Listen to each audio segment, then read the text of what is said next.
when it comes to telling you what the best fantasy books out there are, well, it's probably the hardest list I've ever had to make.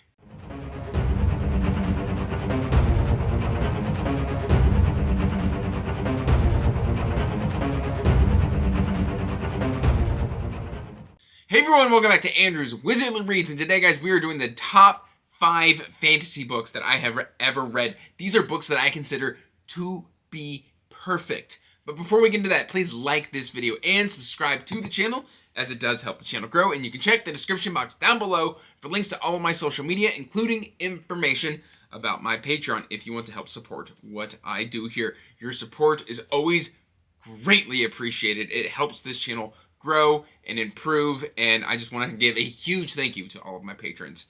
With that out of the way, guys, I want to lay ground rules here, because essentially I've got 5 books that I'm about to talk about. I have read over 800 sci-fi and fantasy books, at least according to Goodreads, and I'm sure I've read more than that. But I eliminated so many books because I was so incredibly picky.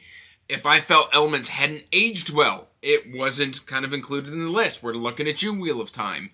If we had stuff that I considered to be a lot of fun, but not necessarily masterful, well, those were excluded. If they were sci-fi, this is a fantasy list, it was excluded. I mean, I spent 20 minutes just walking around my bookshelf, picking books up, and putting them back down because I was being so critical. In fact, I struggled to pick a 5th book. I had 3 different selections for the 5th book in this list that I was just like, I don't know if I can include this book. And the 5 that I finally settled on, I am very, very confident about. So we're going to start off this list with a little bit of Robin Hobb.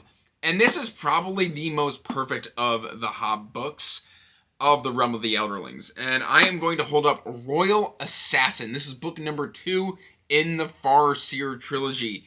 And in this book, we really see Fitz kind of come into his own. He makes the decisions that are going to have ramifications throughout the entirety of his life. Like, the decisions made in this early book have such far-reaching ramifications. It's incredible, and there's just some awesome battle. There's some awesome coming of age. We meet one of the best animal companions in all of fantasy, so I had to select Royal Assassin because this one is just a straight-up banger and a masterpiece. Now, if you don't like Fitz, you're going to have issues, but, I mean, if you're here for Fitz, then you're in for a good time. So, yes, Royal Assassin is the first one on this list, and yes, this is the 25th Anniversary Illustrated Edition, and it has taken some knocks since I have purchased this. This thing is in some rough shape. Anyway, yeah, that's one down. Number 2, this was a no-brainer. The next 4 were pretty much no-brainers for me. We've got Daughter of the Empire by Janny Wirtz and Raymond E. Feist. This is book 1 in the Empire trilogy, and this is amazing. We essentially follow Mara, who's this young woman, and on the eve in which she's about to join this order to her goddess, where she forsakes her titles and gives up all of her nobility, her family is slaughtered in a war, and she is basically ripped from the brink of basically joining a religious order, and she has to become First Lady of the Akoma and save her house from other warring noble families who want to just eradicate the Akoma line. And it's amazing. It's beautiful. Mara's incredibly clever. This is one of the best political fantasies I think I've ever read. I would put this above Game of Thrones. No, hands down, no issues there. And yeah, this was just absolutely fantastic. I've read the second book. I really enjoy the second book. But Daughter of the Empire is probably a lifetime favorite for me. This thing is beautiful. Of course, it's got the beautiful prose of Janny Wirtz. It's got the great characters of Raymond E. Feist. And the culture that is created is kind of Western-leaning, Asian-inspired fantasy, but it's got its own unique elements as well. And just Mara as a character is fantastic. I love Daughter of the Empire. It's perfect. Next up, we've got J.R.R. Tolkien, and we've got The Hobbit. This in my opinion, is the best thing that Tolkien ever put out. I have been reading this book for 2 decades now, and I just recently reread it last year. It holds up. I had just as good of an experience reading this at 33 as I did at the age of 10. I love The Hobbit. Gandalf, all the dwarves, Smaug, the journey that they go through. It's just all so beautifully done, and it's aged so incredibly well. Here we are, like, what? I think this released in the 30s, so we're approaching, 80 years? Can I do math? 80, 90 years since The Hobbit was published, and this is just, it holds up so incredibly well. I mean, it's just pure fantasy magic. It doesn't get better than The Hobbit. A lot of the times we'll hear kind of like reviewers talk about, oh, this book doesn't have a lick of age on it. And The Hobbit is one of those rare instances where I'm going to throw my hat in the ring and say, this doesn't have a lick of age on it. This has aged incredibly well, and it is accessible to all ages. Either you are young or you are old, it stays magical. And for that reason, this book is perfect. Absolutely perfect. Next up, we have got Anthony Ryan's Bloodsong.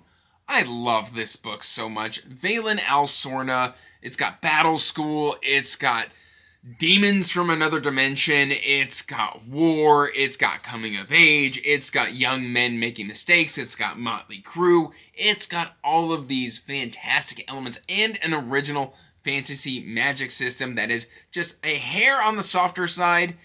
And I love this. Valen is a singular voice. This is told through a chronicled sort of story where basically Valen is giving his story to somebody else. I love this book.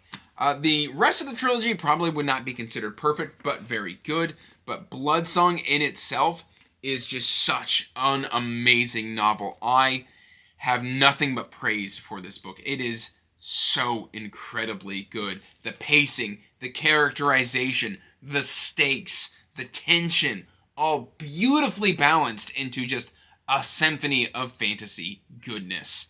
I have nothing but good things to say about Bloodsong. And I have nothing but good things to say about this book as well. This is Howard Andrew Jones, Lord of a Shattered Land.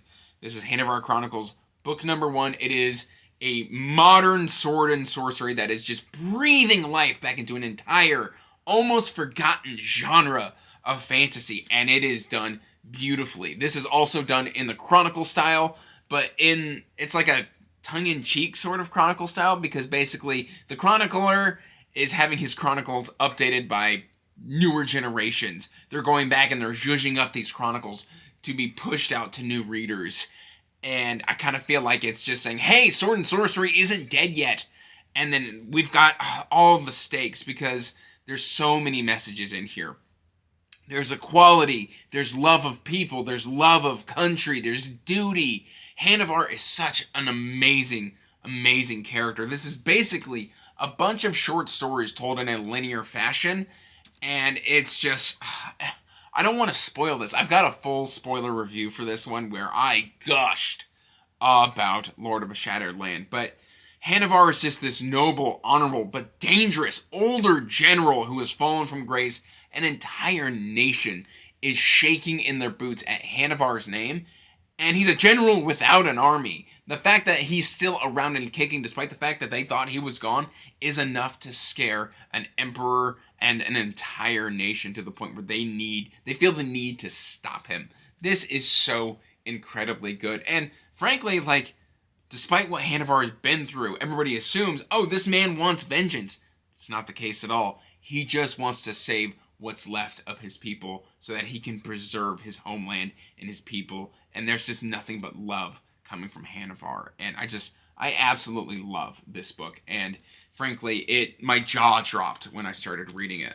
It's just amazing. So guys, we have gone through 5 perfect fantasy books. These are the 5 that after staring at my shelves for 30 minutes, I feel perfectly confident saying are amazing masterworks in epic adult fantasy, or just fantasy in general. Please do yourself a favor and check some of these out if you haven't already. I will have them all linked in the description box down below, at least to the Amazon websites. If you want to pick up the ebooks or the physical copies, you can go in the description and check out those links. But that is all I've really got for you today, guys. Please let me know your top 5 in the comments down below, and I will talk to you in the comments. Till next time, peace out. Stay magical. Bye. And as always, I want to give a huge thank you to my patrons. Thank you for supporting my passion and my hobby. It means the world to me.